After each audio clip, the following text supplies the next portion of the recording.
Hello guys, welcome back to my channel. Thank you for tuning in. If you're new to this channel, my name is Tofumi and I'm the creative director of House of Awelewa. In this video, I'm going to show you how to make a bouncy peplum. Now, these are the materials that we're going to be needing: the fabric, the scissors, chalk, and of course our tape rule. I have it around my neck already. As you guys can see, I've marked some things out already. So what I just did is that now for you to get a bouncy peplum, the peplum has to be in excess. That's the first thing you have to do. The peplum has to be in excess. It has to be abundant, so that by the time you add all the other fabrics, it comes out really bouncy. And if you just use your waist measurements, it's just going to stand. It's not going to be bouncy. It's just going to have that bouncy effect. So to make it bouncy, you have to make sure that it's sufficient. So I always advise that you either use a 720-degree peplum or 1080 degrees peplum. But for the sake of this tutorial, I'm going to be using a 720-degree peplum. That is, I've multiplied my waist by 2, which is 56, and then I divided it, and that is what I marked out at this point. That's what I marked out at this point. Then of course, the length of my peplum, which is 8 inches plus an extra inch for sewing allowance. I added 1 inch sewing allowance, so that makes it 9 inches. That is just basically what I have here. It's just the same way you cut out your peplum. Or for another way you could do it for easy guide is to cut your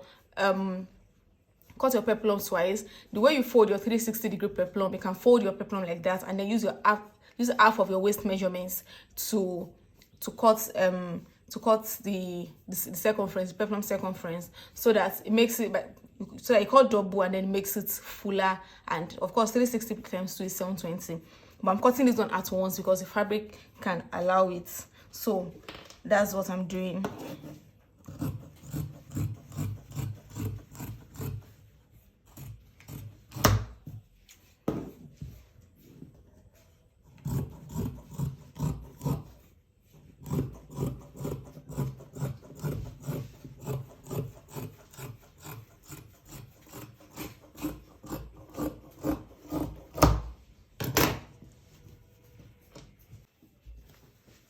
So that I've cut out my peplum, the next thing I'm going to do is to add interfacing and my paper stay, and I'll come back and show you.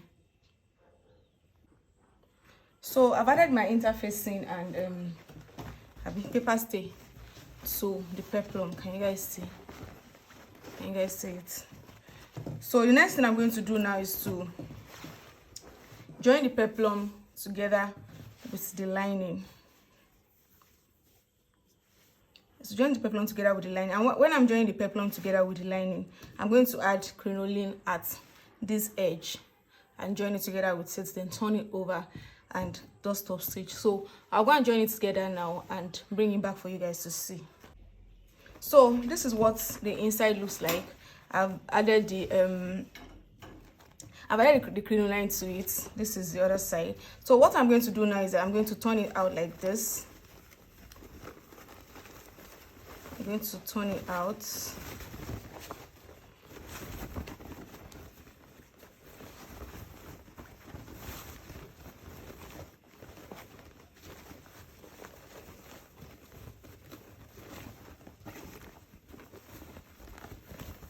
I've turned it out and I'm going to press it open.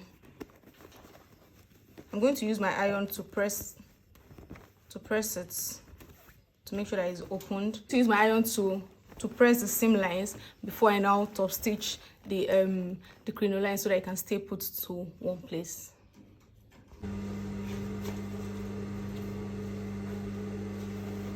So this is the final outcome. This is what we have. Like, just look at the way this thing is all bouncy and all peplumish. Yes, that's the word for it.